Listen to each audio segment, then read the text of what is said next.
All right, so I have removed the iron oxide from these bowls, and as you can see, the details are looking really cool.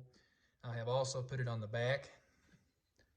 What's really cool about using iron oxide is that your name can pop out too, and as you can see, that's the name of my wonderful assistant in this project, and our 4-H assistant, Sherry Coffee, and the other one I made. And these are going to be examples that we can show for the project. Now there's one last step in this lesson. I've just got to fire it one more time. Only this time I've got to fire it to a higher temperature. It's going to be about 3,000 degrees. That's going to take it to the stoneware level. So there's three different phases. There's the greenware stage, there's the bisqueware stage, which is where it is right now, and the stoneware stage is what makes it a final thing, a final product. And as a review, this comes from section 757 in the State Fair catalog called Clay Container, and it's described as creating a vessel or container that is functional. In other words, a vessel that is usable.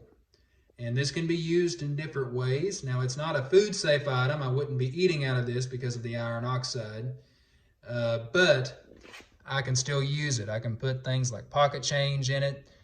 You can put jewelry in it, paper clips, anything of that nature that does not, that's not related to food.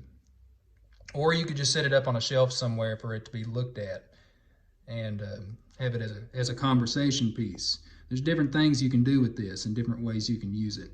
Now, I have used materials that I have because I'm a clay artist and I already have all these things that I've demonstrated with, like a kiln and the firing clay, the iron oxide, all that. But I realize that most people don't have these things in their homes, but you can use common household items for a project like this. For one thing, you can use Play-Doh as a substitute for clay.